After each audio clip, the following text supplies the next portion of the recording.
Ya, pemirsa, jika tekanan ini terus berlanjut, yang menjadi pertanyaan adalah apakah industri masih punya ruang bertahan atau justru akan terjadi seleksi alam di antara para pelaku usaha. Kita akan bahas lebih lanjut bersama dengan Ketua Umum Gabungan Produsen Makanan Minuman Indonesia atau GAPMI, Adi S. Lukman.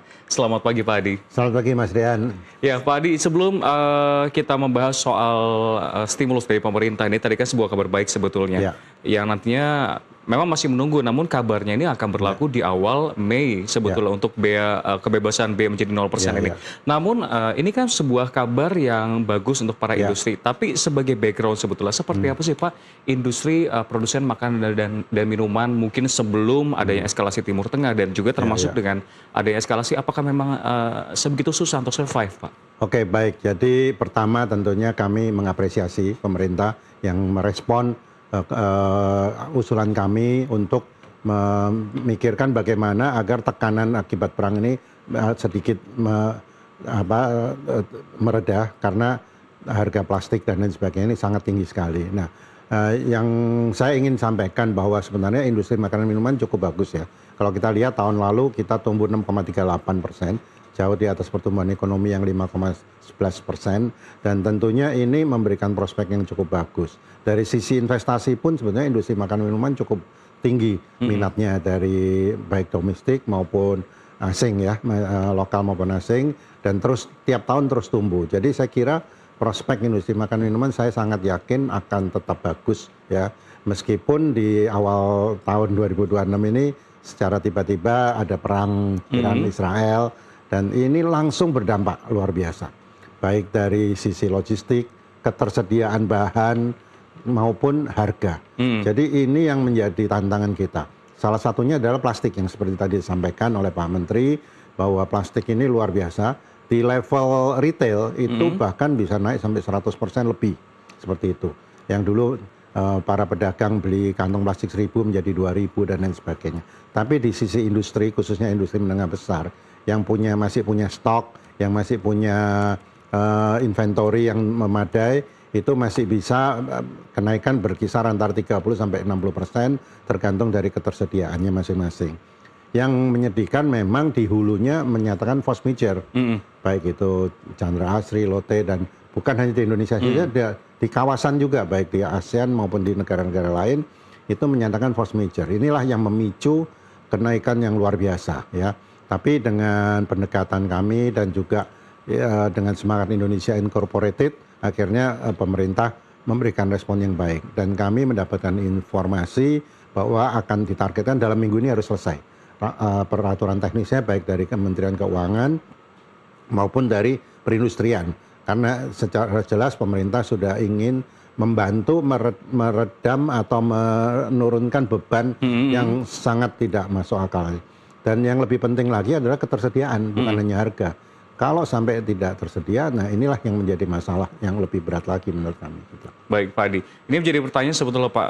Walaupun terbilang masih baru beberapa bulan ya, ketiadaan dari stok plastik dan juga harga minyak yang tinggi, ini seberapa besar, Pak, dampaknya dan juga seberapa cepat rambatan terhadap industri makanan dan minuman? Karena kalau kita ketahui sebetulnya kan makanan dan minuman ini menjadi salah satu kontributor terbesar untuk PDB industri non-migas, bahkan sampai 40%. Apakah jadi pesimistis nantinya untuk PDB jadi tidak sebesar sebelumnya, Pak? Nah, saya yakin masih tetap kalau kontribusi ya, biar bagaimanapun masyarakat kan butuh makan ya, baik itu makanan pokok maupun makanan sekunder ya.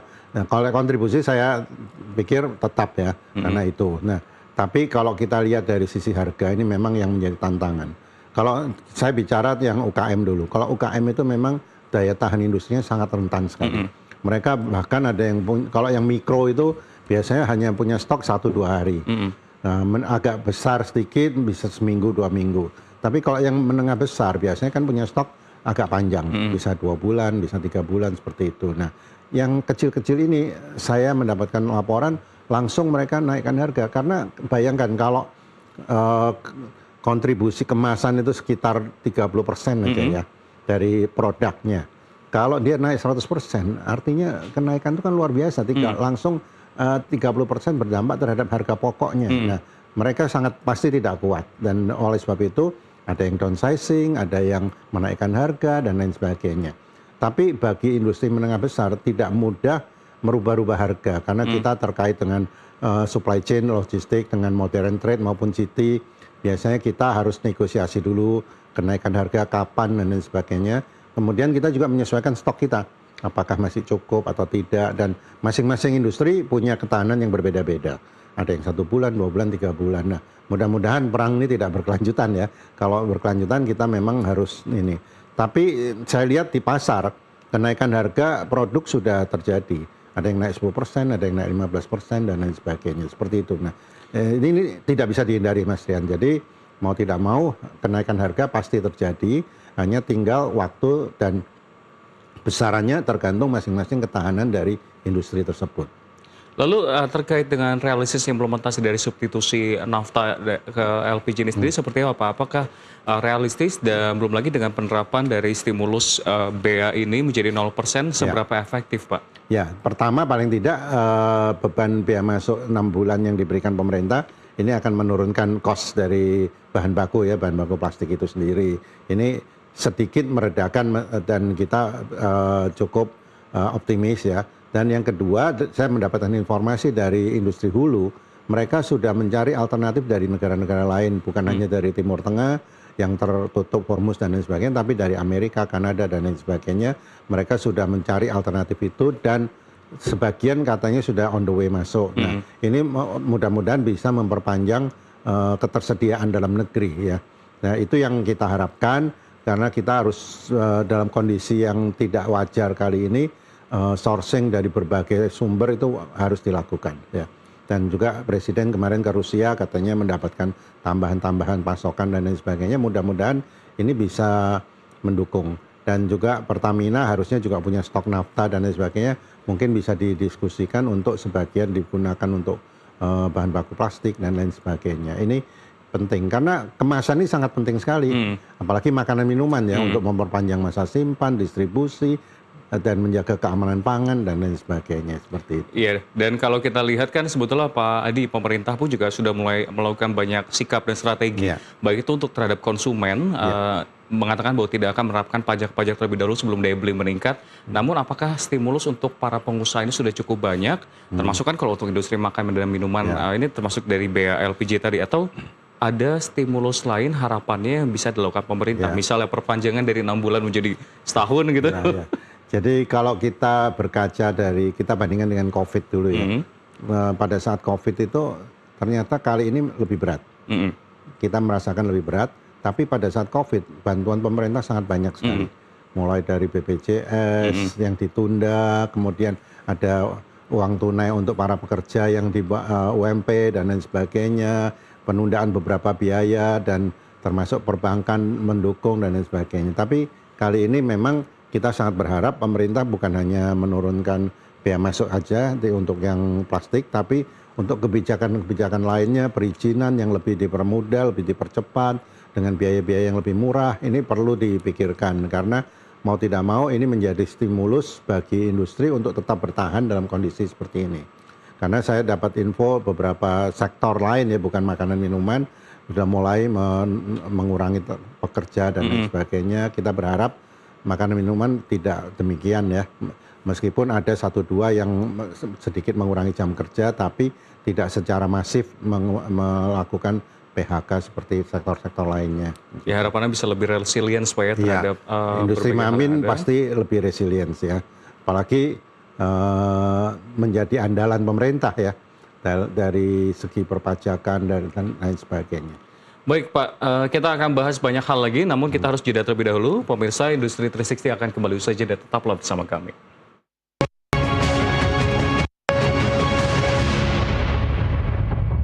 Pemirsa, Anda masih menyaksikan Nusantara Economic Update bersama saya Rian Antono dalam segmen Industri 360, dan saat ini masih bersama kami Adi S. Lukman, Ketua Umum Gabungan Produsen Makanan Minuman Indonesia atau GAPMI. Ya Pak Adi, tadi Anda sempat mengatakan Pak, kalau saat ini memang sudah ada yang menaikkan harga di pasaran, khususnya untuk usaha yang kecil. Namun usaha yang besar terbilang sulit untuk menaikkan karena supply chain dan lain-lain. Tapi seberapa lama dan seberapa batasnya Pak akhirnya kekuatan dari kemampuan menyerap kenaikan harga ini akan dilanjutkan? Ya, memang sangat tergantung dari masing-masing perusahaan ya.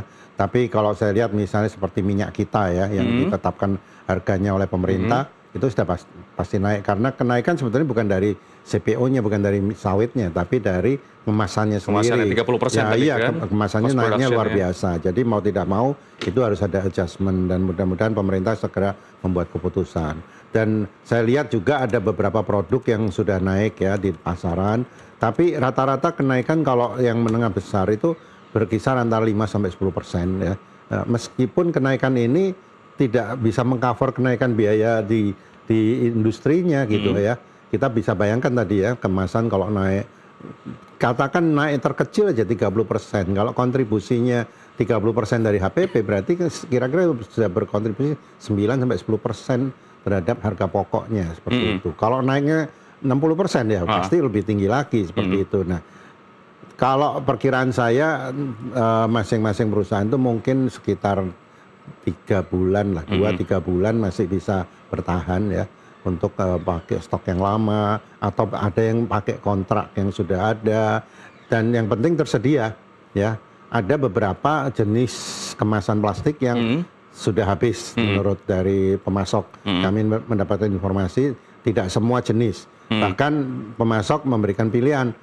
Yang jenis ini tidak ada, mau tidak diganti dengan jenis yang lain. Nah, mau tidak mau ada perubahan kualitas, perubahan desain dan lain sebagainya. Jadi kita tunggu Pak ya, Pak Adi, 3 bulan ke depan, apakah perangnya masih belajar atau enggak? Walaupun kita lihat Trump ini kan masih belum tahulah kebijakan seperti itu. Namun yang menarik ini Pak, ada pembicaraan soal rencana dari Kementerian Perindustrian untuk mengganti kemasan makanan minuman dari plastik menjadi kertas. Tanggapannya seperti apa? Mendukung, tapi seberapa realistis Pak? Dan bagaimana soal cost-nya sendiri? Sebetulnya plastik itu paling murah, paling terjangkau ya, dan paling mendukung di dalam distribusi serta mempertahankan daya simpan. Paling murah. Dan kertas itu menurut beberapa studi membutuhkan energi yang lebih besar dan lebih mahal. Fungsinya juga beda. Ya, kertas tidak bisa menahan untuk memperpanjang masa simpan yang lebih panjang daripada ini. Dan ada beberapa produsen botol plastik atau yang minuman pakai dulu kaca menjadi plastik botol. Kayak susu sekarang ya gitu. Sekarang beberapa mau kembali ke kaca lagi. Iya, karena kesulitan mendapatkan bahan baku pada waktu itu ya. Jadi mereka sekarang akan kombinasi. Jadi kondisi sulit saat ini menurut saya membuat para produsen itu semakin inovatif untuk mencari sumber-sumber yang lain, untuk mencari alternatif-alternatif untuk mengatasi masalah ini. Namun Pak, kalau kita ngomongin gambaran secara luas Pak, bukan hanya soal eskalasi Timur Tengah, tapi sebelumnya kan pemerintah sempat membahas juga Pak terhadap Amerika Serikat soal ART Pak, Agreement Trade Perdagangan dengan Amerika Serikat sendiri. Apakah untuk industri makan dan minuman ini sebuah ada beberapa klausul yang membebankan atau justru malah meringankan? Karena kalau saya lihat di sini justru ada kebebasan untuk tarif impor bahan baku pangan seperti gandum, kedelai, jagung. Benar. Pemerintah sudah berkomitmen dalam ART tersebut, beberapa bahan baku seperti jagung, gandum dan lain sebagainya ya, itu diberikan kebebasan, dan ini sudah berjalan ya. Saya dapat informasi beberapa produsen pemakai bahan baku jagung dari Amerika sudah mulai mendatangkan bahan baku jagung tersebut ya, termasuk kalau gandum sudah rutin ya seperti itu. Nah, ini terus terang mendukung industri makanan minuman ya, dan memperingan gitu. Dan yang terakhir, pemerintah kan ingin menjawab tuduhan-tuduhan Amerika terkait dengan subsidi dan lain sebagainya, dan saya dapat informasi bahwa pemerintah sudah memberikan jawaban ini bahwa tidak benar ada hal tersebut, dan mudah-mudahan investigasi pemerintah tidak memberikan dampak lebih berat lagi bagi industri, dan ART itu tetap bisa jalan dan kita bisa mendapatkan fasilitas-fasilitas kerjasama dengan Amerika. Karena Indonesia Amerika sebetulnya saling membutuhkan dan saling mengisi gitu. Ya, jadi kita tidak berkompetisi, tapi kita saling mengisi. Karena Amerika butuh dari Indonesia, termasuk sawit, seafood, kopi, kakao dan lain sebagainya. Kita butuh dari Amerika gandum, jagung, kedelai. Kedelai itu 70% Indonesia itu import. Susu juga 80% harus import. Jadi kita saling mengisi, tidak saling bersaing dengan Amerika sebenarnya. Saya tertarik Pak kalau berbicara mengenai general terkait dengan industri makanan minuman. Tadi Anda mengatakan bahwa jangan sampai seperti sektor-sektor lain, mungkin katakanlah tekstil, retail yang sudah mulai kelabakan, era sunset, logistik juga terdampak dari harga energi. Apakah memang sekuat itu Pak makanan minuman? Atau memang walaupun Anda mengatakan belum ada PHK, apakah sejumlah perusahaan atau UMKM atau usaha-usaha ini sudah mulai gulung tikar atau menandakan sinyal tersebut Pak? Jadi kalau kita makro, kita bicara data makro ya, 50% dari PDB masyarakat Indonesia dikeluarkan untuk makanan dan minuman. Itu 50%. Kalau di pedesaan bisa lebih 60%, kalau di kota sekitar 40%, average 50%. Dan dari pengeluaran tersebut 30%-nya dikontribusi oleh industri makanan dan minuman. 70%-nya dari horeca, restoran, kantin, pangan rumah tangga. Jadi kita bisa bayangkan 50% PDB untuk makan minuman. Jadi saya tetap optimis masyarakat tetap butuh makan dan tetap harus spending untuk makanan minuman. Hanya memang memilih ya. Mungkin kalau dulu tidak kuat harga ini, dia akan beralih ke ini. Nah, inilah yang kita harus tetap inovatif dari produsen untuk memikirkan dengan kualitas yang kita tetap jaga baik, aman, tapi dengan harga yang lebih murah. Maka dari itu peran dari procurement dan manufacturing untuk berinovasi, membuat produk-produk ini lebih affordable, ini menjadi tantangan kita saat ini gitu. Baik, kalau tadi secara umum, tapi kalau secara usaha Anda sendiri atau mungkin dari Gapi sendiri, apa Pak strategi yang dilakukan dengan berbagai sentimen yang ada? Apakah mempertahankan, menjaga volume penjualan atau mempertahankan margin Pak strateginya? Pertama tentunya margin akan sulit untuk dipertahankan. Ini sudah pasti. Karena bahan baku, energi, logistik semua naiknya lebih besar daripada kita rencana mau menaikkan harga yang makanan minuman price sensitif, tidak bisa besar. Jadi udah pasti tidak. Kami dari strategi di technical, jadi kita melakukan berbagai inovasi untuk produk-produk yang penggantian bahan baku yang lebih affordable, lebih terjangkau ya. Kemudian kita dari pembelian melakukan sourcing dari beberapa sumber yang bisa diharapkan lebih baik, lebih cepat ya, karena ini masalah logistik. Nah, kemudian efisiensi di dalam manufacturing sendiri, termasuk efisiensi dalam energi, bagaimana kita menggunakan energi yang lebih murah, lebih ramah lingkungan dan lain sebagainya, ini terus kita lakukan. Dan tentunya produktivitas tenaga kerja, otomatisasi itu juga menjadi penting, karena ini menjadi bagian dalam rangka kita ingin memproduksi sebanyak mungkin, tapi harga kita bisa tekan semurah mungkin, seperti itu. Sehingga strategi dan inovasi sebetulnya sampai saat ini masih seiring sejalan dipertahankan dan coba dicapai, Pak. Walaupun memang target utamanya adalah agar bisa lebih kuat dan resilient terhadap berbagai eskalasi Timur Tengah yang ada. Ya, benar. Baik, ya, terakhir Pak mungkin lebih perjelas lagi seperti apa Pak harapan lagi terhadap pemerintah, harapan lagi itu maksudnya yang lebih mengerucut terhadap satu hal, seperti apa juga melihat outlook-nya di tahun 2026 hingga 2027 Pak, lebih tajam lagi Pak mungkin agar pemerintah bisa mendengar. Oke, industri makanan minuman merupakan salah satu industri yang menurut saya masih tetap prospektif ya. Dari investasi pun juga terus tumbuh, terus meningkat baik domestik maupun asing ya. Dan kita berharap pemerintah bisa melihat industri makanan minuman menjadi salah satu industri andalan yang membutuhkan kemudahan berusaha yang lebih baik lagi.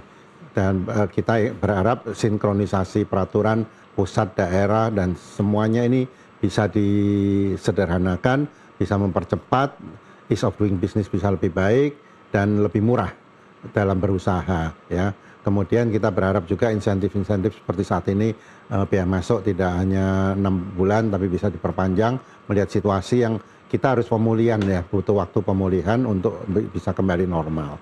Mungkin 6 bulan belum cukup ya, seperti itu. Nah, kemudian kita juga berharap dari sisi perbankan juga melihat bahwa industri makan minuman ini perlu terus didukung dalam kondisi saat ini apalagi membutuhkan cash flow yang lebih baik lagi, mudah-mudahan tidak ada pembatasan dan bisa terus didorong agar bisa pulih kembali seperti yang lalu, seperti itu. Baik, tentu kita harapkan semua yang terjadi, eskalasi Timur Tengah, harga energi yang meningkat ini bisa segera usai sehingga usaha dan juga industri di Indonesia ini juga bisa rebound kembali. Dan pemirsa, berikut tadi dialog kami bersama dengan Adi S. Lukman, Ketua Umum Gabungan Produsen Makanan Minuman Indonesia atau GAPMI, dan dialog tadi mengakhiri perjumpaan kita di Nusantara Economic Update. Saya Riana Tono, terima kasih dan sampai jumpa.